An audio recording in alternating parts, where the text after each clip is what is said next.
Hi there, I'm reporting to you live, hot panini out the oven from Roma.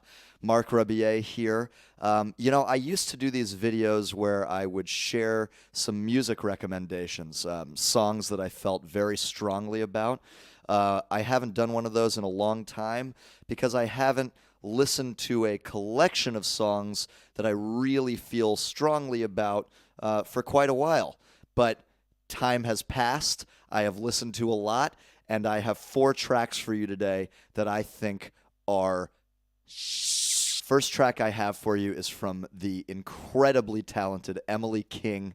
It's called Remind Me, and it's off of her newest 2019 LP entitled Scenery. When I first heard this track, I was just blown away by the quality of the production and the assuredness of the songwriting.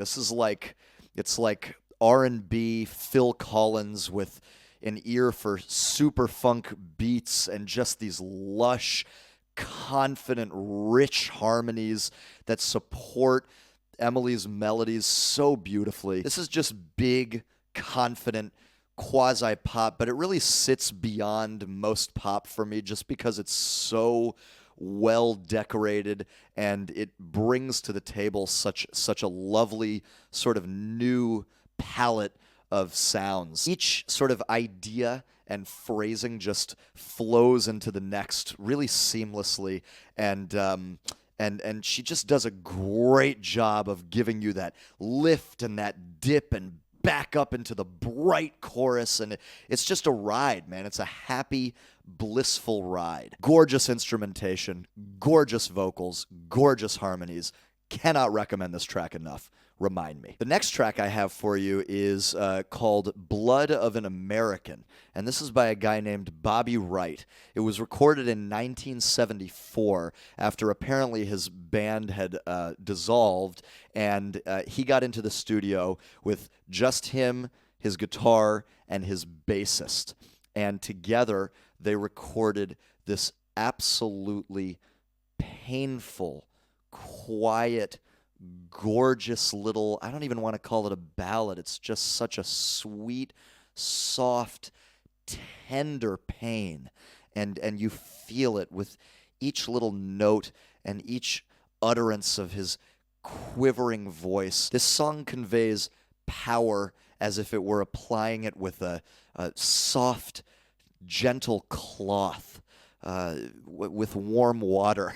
But really, it's a little sloppy, and sometimes the rhythm is a little off kilter, but that does nothing but lend to the song's charm and sweetness and authenticity. And man, Bobby Wright's voice is just this frail, delicate little thing floating over the guitar and bass lines. This song is meant to be political, or at least I think so, and I don't really care about that. That doesn't really do anything for me in the context of this song so much as the beauty of the songwriting and the delivery does. Very, very special track. Highly recommended. Third track for you. This one is fantastic. This is from French duo Agar. If you haven't heard them, run. Hear them.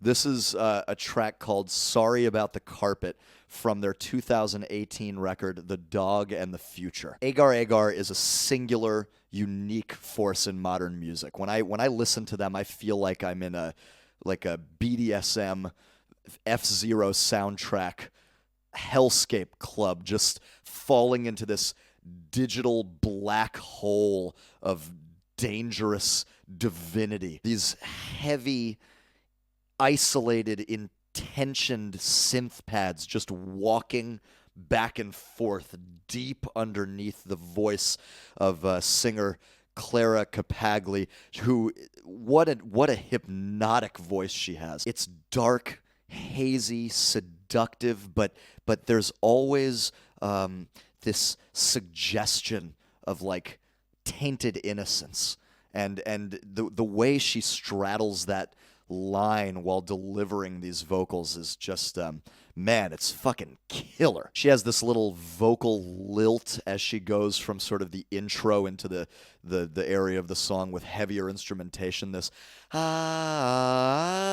and then the instruments just unfold. It's man, just listen to that, sink into their pillow, and enjoy. Last song I have for you to close it out is from the legendary Prince. It's called 17 Days, piano and a microphone version.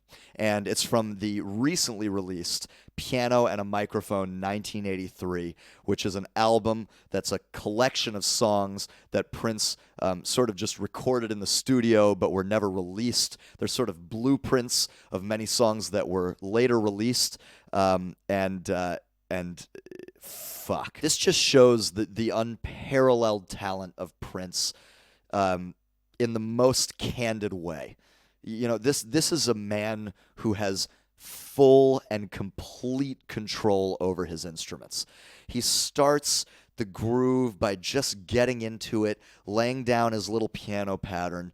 He's sort of figuring it out, playing with little vocal decorations, and then he slides into it with the deepest, rawest, sexual perfection that he brings to all of his work. But here it's laid bare. It's just there with him and the piano and nothing else getting in the way, and it's extraordinary. You can hear him talking to the engineer in between lines, just like telling the engineer to bring his vocals down, sort of planning out and engineering the song himself as he sings it. He absolutely fucking murders it from beginning to end. Such a joy to listen to. This is the kind of talent that inspires me to keep creating.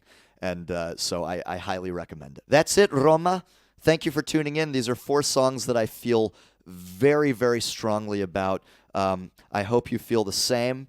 As always with these videos, I'm going to leave a series of links in the description and in the comments that will direct you to these songs if you want to give them a listen and maybe take in my thoughts as you do. Anyway, this tour has kicked my fucking ass. I have 1 show left. After tonight. It's Rome, and then it's Belgium, and then I'm done.